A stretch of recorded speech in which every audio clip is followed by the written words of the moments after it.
Welcome to the How to Succeed podcast, the show that helps you get to the top and stay there. This is how to succeed at recognizing your own behaviors and triggers.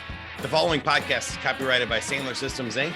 and protected by U.S. copyright laws. Sandler is the worldwide leader in sales management and customer service training. You can subscribe to this podcast on iTunes, Google Podcasts, or Spotify, or check out any of our additional resources at sandler.com. I'm your host, Mike Montague, Director of Community Engagement at Sandler, and my guest this week is Tim Goering, a longtime Sandler trainer from Palm Beach, and we're going to talk with him about how to succeed at recognizing your own behaviors and triggers.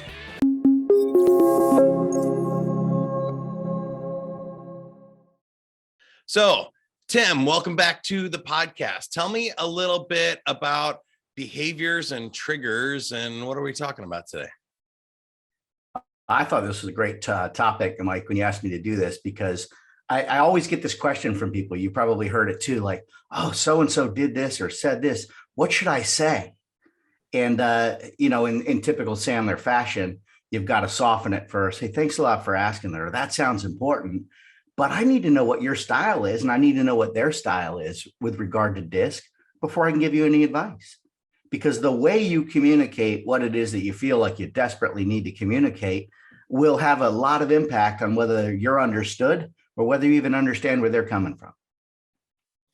I think that's really cool. And I can't wait to dive into it with you. I guess obviously for this one, we need to speed things up on DISC here a little bit. So if people haven't heard of DISC, there are like a million profiles out there. If you haven't taken one to find out your own DISC style, talk to your Sandler trainer, or go to sandler.com and find a Sandler trainer. It can get you an extended DISC and get you figured out where you are. Then the hard part, I think, is figuring out where other people are on this. But basically, we got four styles. We've got a dominant, an influencer, a steady relator, and a compliant. And they're based on how active you are or how passive you are, maybe introverted or extroverted there too. And then whether you're task-oriented or people-oriented, and where you fall on that axis would give you which of those styles. Do you have any other opening thoughts about what DISC is before we get too far? Well, since you said you want to go so deep, I'll take it further. That's where you start, right? And once you can put them in maybe the right quadrant or at least the right half of the graph, right? Then you have power. Because from that, you can derive a lot more, like, what are they really afraid of? What's going to set them off kilter? And then even better, how do I empower them so that they can find their own way back to sanity rather than me trying to fix them, right? And that's what I love about DISC is it leaves clues. Yeah, I think it is actually fairly easy to tell whether somebody has really outgoing, easy, smooth communication or whether they're more introverted, quiet. You have to wait a while for their responses and stuff. I think that's pretty easy.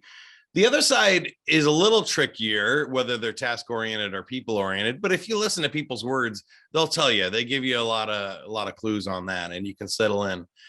But now, as we think about recognizing it in ourselves, I also feel like it's pretty easy. Most people know what they prefer here, but what they don't realize is what that means, the consequences of that. So you might say, oh, I love, big picture stuff. I love moving fast. I'm outgoing. I'm task oriented. I love accomplishing things, setting big goals and hitting them. But you don't realize maybe what the weaknesses are of that. So I always think of, DISC behavioral styles as like your choice of how you think the best way to live is, like what your life philosophy is. And then each of those have strengths and weaknesses. So there's no one right answer here. It is all kind of situational for me. So when you think about the ideal attitude for DISC, or once you realize where you are, what comes from that? I love what you said right in the very beginning of that is what are the consequences, right? So I think the ideal stance is awareness. And, a lot of people will read their DISC profile and they're like, okay, maybe that's me, right? But then you've got to own that. Once you become aware, then you'll realize that you have power if you choose to use it, right? And that's what awareness is if there's a consequence to not using a power that you've got, then why wouldn't you do something about it? But it's personal choice. Because I think most people go into this and they they think of it as a tool like, well, now that I know why Mike communicates like that, I can fix Mike.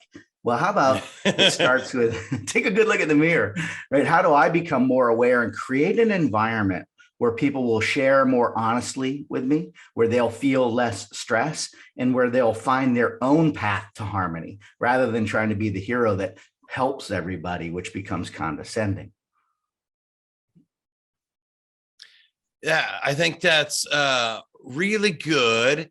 And what it also brings to mind for me is that question of, while we're in the attitude part, do you work on your weaknesses or do you leverage your strengths? Because I think, every strength to an extreme can be a weakness if you're using it, like you said, as an excuse and say, well, I'm a high I, that means I can't fill out a spreadsheet. I'm not doing any of that. Then you're making excuses and you're not adapting to other people or situations. But I also think sometimes it's a fool's errand to go try and be like, become the world's best spreadsheet manager. If you're a high I, you're probably not naturally inclined to that. And you might cause yourself a lot of stress and pain. What do you think? I think there's brilliance in the question that you just asked, because I find that I get further in life working at toning down my strengths rather than trying to fix every weakness that I have. I got a lot of those weaknesses, right? And finding them is kind of a buzzkill.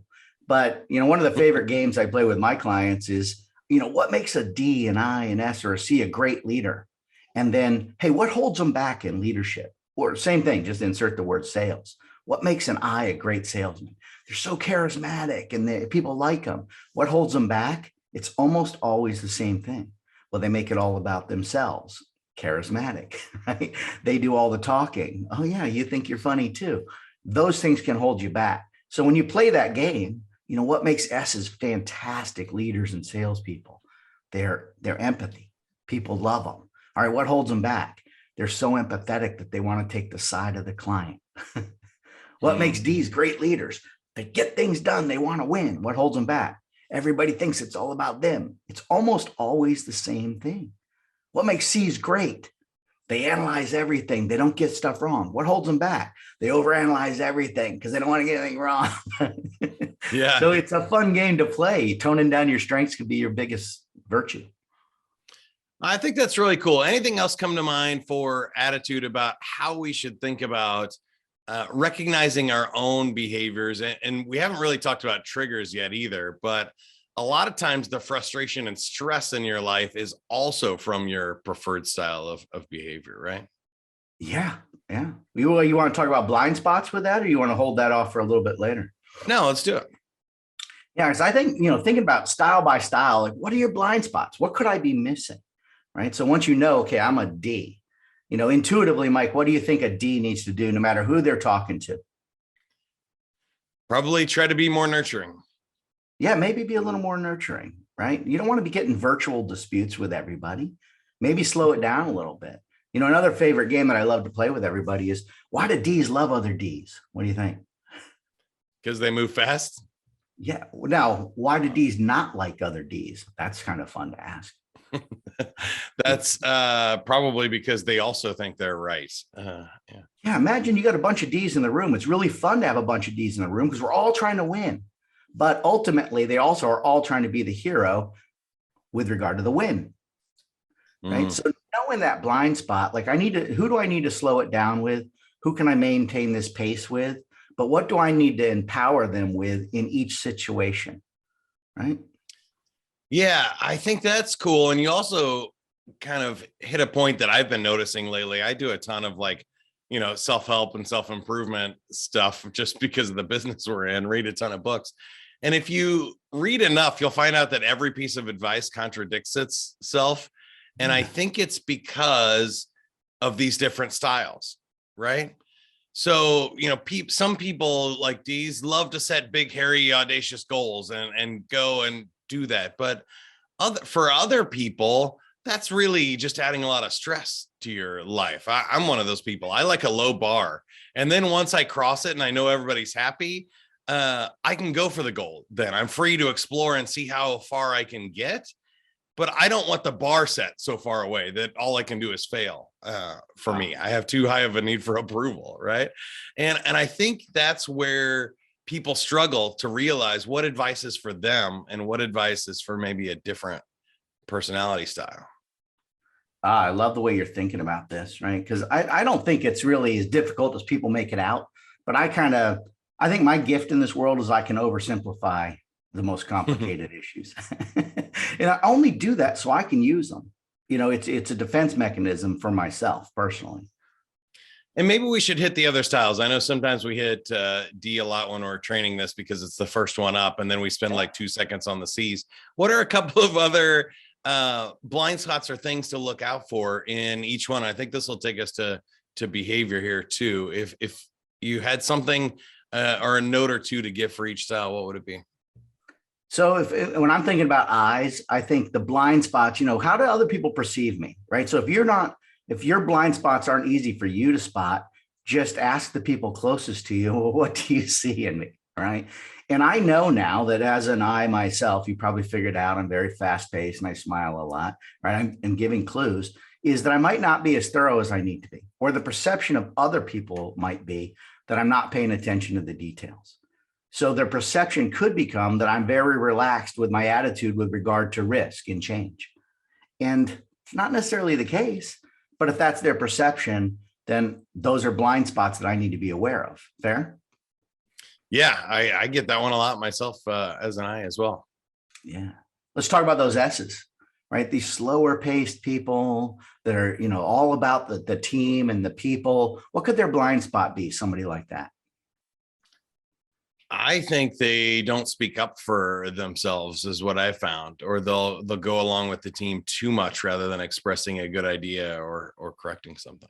And that can be a blind spot, because if you're not correcting things that are going on around you, it might actually demotivate other people on the team, right? Empathy is a great thing. I never want to take that away from an S, but we could play the same game that we just played a minute ago. Why do S's love other S's? For exactly what you said. They're all about the team.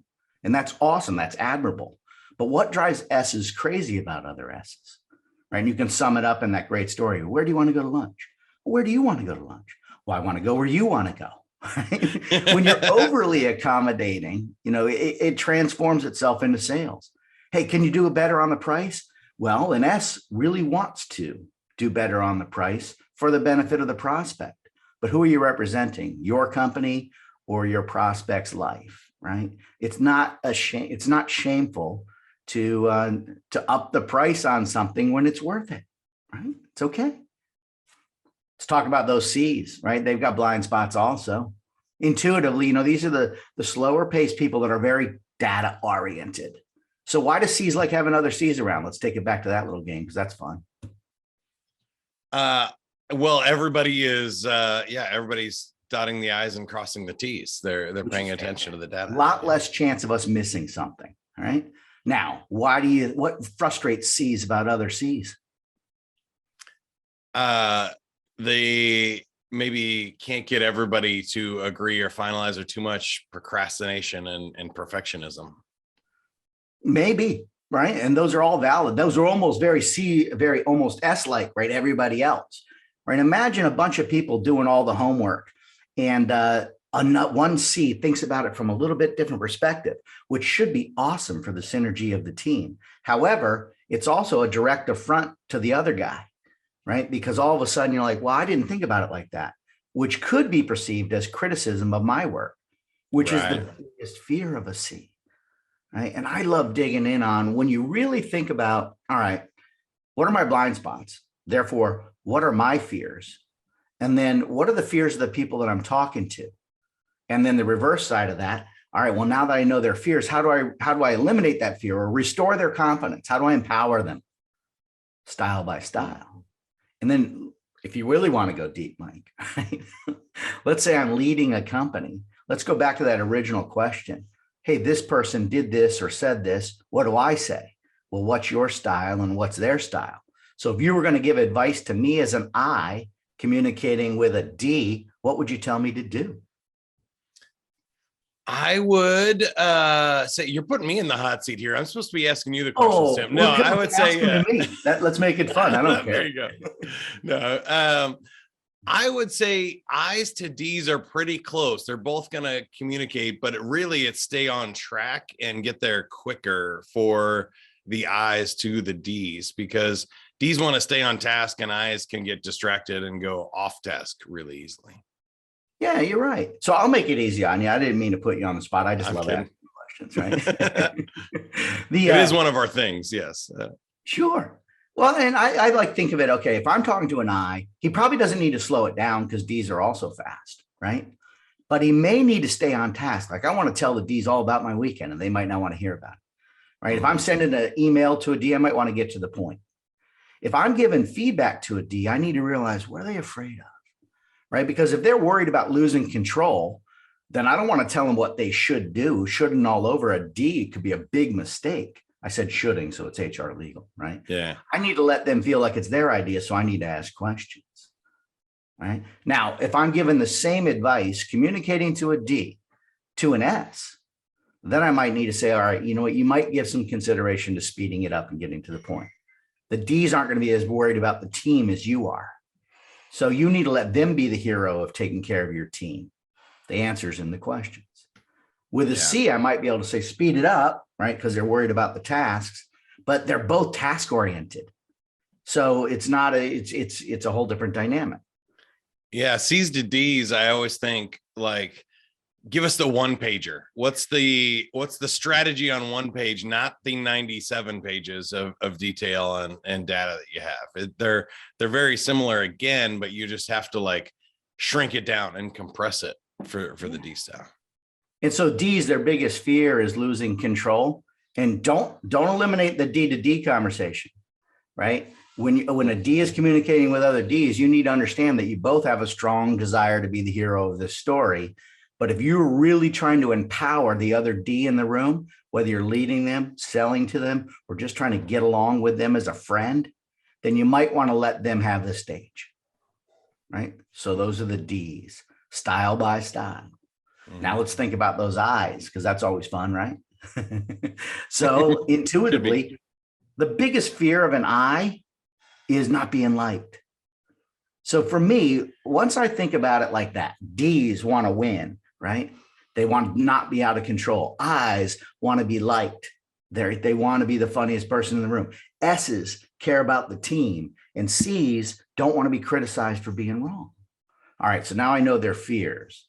So now I just back it up a little bit and I say, okay, if I'm an I communicating with another I can't be the funniest person in the room. I can't be thinking about my joke every time you tell a joke.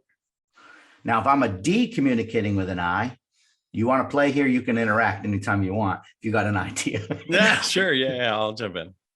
So for those D's, if you're talking to a D about communicating with an I, what do you think my fundamental device is? My fundamental advice for that D is communicating with an I, knowing that the I's biggest fear is not being liked. Yeah, I mean, I shared that one earlier, but the D's for me, it's always nurturing. You got to take that tone down a little bit and be able to use some softer language. Then this has to get done. I'm not doing this. We are doing this. Like we need to start asking questions, and we need to think about like a nurturing parent tone for I's and S's especially. So you just sparked a really brilliant thought with that, Mike. The idea is, we have a what we call a softening statement that we use with Sandler before we ask a question, which acknowledges that a question was asked. Shouldn't be that easy. But if you think about it as the opposite of the fear, as soon as a D asks the question, you can give it to him in your softener. Like, oh, you strike me as the kind of person who's just trying to get things done. Okay, he heard me. He understands me. When I'm talking to an I, if my biggest fear is not being liked, hey, you know what? Everybody's going to like you no matter what happens here. Okay, I've set the stage for him to listen to me. With an S, right? I just want to acknowledge, I'm glad you asked that question. Let's make sure the entire team is involved on this one. Wow, he gets me. With a C, hey, the last thing we want to do is be wrong. So thank goodness you're in the room, right? What a great question, because we don't want to get this wrong. So you've created an environment with your softening statement that'll allow them to listen to the next question that you ask, right? So I's communicating with other I's, just let them know they're going to be liked. D's communicating with other I's, let it be a little more about them. And, let it be fun. Let them tell some jokes. Let them tell some stories. S's communicating with I's. Okay, S's are both people oriented, S's and I's, but S's are people oriented with regard to the team, and I's are people oriented with regard to who has two thumbs and thinks about Tim all day long. This guy, right? And so the idea is, what do I need to do to modify that? Same thing with C's. C's, when you're communicating with an I, okay, knowing that I's are not detail oriented, just speed it up a little bit, right? Get to the point and let them discover on their own how your facts are going to make it more fun for them. Whoa, right? Even something as simple as a C spouse and an I spouse going to the beach, and the C wants to lobby for going to the beach. Well, if we think about what the weather's going to be, we can make sure that we have a tent if it's going to be sunny. But if it's too windy, why put that tent up and ruin it for everyone? Wow. Right. Then now it's compelling. So let's talk about those blind spots for S's. Any questions about that one, Mike, before we roll on? No, I think I get I's for sure. And S's are the ones that are hardest for me. I think it's because they leave the least amount of clues with their behavior. So if you're having trouble reading somebody, I feel like it's an S. And then also sometimes for me, it feels like any action could be kind of influencing or trying to push them in one way or another because they're so steady. So for me, getting them to move or feel comfortable is a movement in itself. And I feel a little stuck on the S's. So let's jump into that one. Ooh, I love that you feel stuck on the S's, because I got a trick question. This only happened to me a year ago. If you don't know what style somebody is, which style should you treat them as if they were? And yeah, the for answer sure. was S. And here's why. If you go in fast talking with a C or an S, right? They probably aren't going to tell you that you're losing them with your tone and your pace. Now, if you go in nice and slow with a D or an I, they will give you obvious signs of their discomfort so you can adjust. And if you start as if they were an S, right? I think of it as walking my dog on the dog trail and I see a dog off a leash that's not mine and there's no owner around. How do I treat that dog? I'm going to treat him as if he might be mean first, and he'll let me know if he's happy. And I can adjust. If I treat him as if he's nice, it could bite me, right? Because I'm not going to figure out those clues until it's too late, until I'm being bitten. Same thing in conversations, right? So with those S's, what I drill into my head is if their biggest fear is somebody on the team might be let down, right? I'm trying to maintain the harmony in the group. Then once I know that, then when I'm communicating, their blind spot might be that everybody else cares as much as they do, right? They might be overly forgiving. So I just need to understand that when I'm communicating, if I'm going to tell a D to communicate with an S, I'm going to say, make it more about the team and slow it down. If I'm going to say, if an I is communicating with S, you both care about people, but Tim, let them worry about everybody else on the team also. Ooh, S is communicating with other S's. It's important to set boundaries. Right. And if you're going to move forward, sometimes it might be their idea, which I know you'd like them to be, right? But sometimes you're going to have to take the initiative also so they can follow you. So allow them the luxury. If you want them to be happy, lead them. That's what they're yearning for, same way you are. And then C's, talking to those S's. Okay, your facts might be right, but let's dig in on those facts and how it might affect everyone on the team. Right. So the fear is the root of all evil for me. Once you know what they're afraid of, then you can empower them. Make sense for those S's? Yeah, I think that's awesome. Let's hit the C's. Let's hit those C's. All right. I love these C's, right? And the blind spot might be they think everybody else cares about the facts as much as they do. I had my last corporate job, I ran the state of Florida for the wealth management division of the Bank of New York Mellon. Been around for a long time. And we had some really smart people. We put this very expensive piece of art in this portfolio manager's office. And it used to crack me up because this thing was a lot of money. And every time I went into his office, he'd have charts and graphs taped to this expensive piece of art, right? Because he wanted to see what was going on with the markets, right? And his assumption was everybody else cared about that also, right? And that was very important. As the blind spot for the C is that not everybody else cares about this. And by the way, not everybody else is being as critical of your answers as you think they are.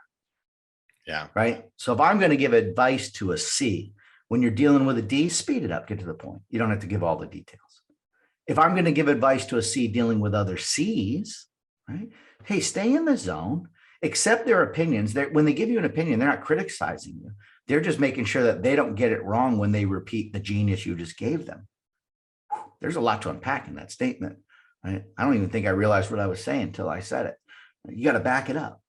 When those C's are talking to I's, right? It can be fun. Use the facts to make it fun, right? And when those C's are talking to S's, use all the brilliance that you bring to the table to see how is that going to benefit the entire team. And now you've got gold. And by the way, this also sparks conversation, because after you make your statement, if you back up a little bit and listen, maybe even use the pain funnel as a listening technique. So start with, tell me more, really. Hey, I don't want to miss any details. Give me some examples. How long have you been thinking about that? When you back up and ask questions, you might realize, wow, I thought I was talking to a C, but he's a C right on the cusp of being an S, or a C who's a lot closer to being a D than I thought, right? And you've got to watch these chameleons in action. That's why I love extended disc as the diamond, right? They can fool us, and their natural style versus their perceived need to adjust can fool us. That's why I tell people this is a much deeper topic than you think. Yeah, I think that's a great place to start wrapping up here too, is that really a few people you run into will be one style predominantly. Most people have a combination of two or three even, but and some people are weird like myself. I've always kind of been like an IC, which are opposites, and I create my own conflict and stress in myself. But most people are not podcasters, radio DJs, and web designers and computer programmers. So yeah. I think those people do exist. And that's an important thing to remember here too, as we wrap up, is not to stereotype people, not to put them in a box and leave them there, that everybody has their own style. And as you started, every situation is different. So if your kid's running out into the street to chase a ball and there's a car coming, it's probably not the time to be an S. It's probably a time to be a D, to jump in and stop the situation or get loud.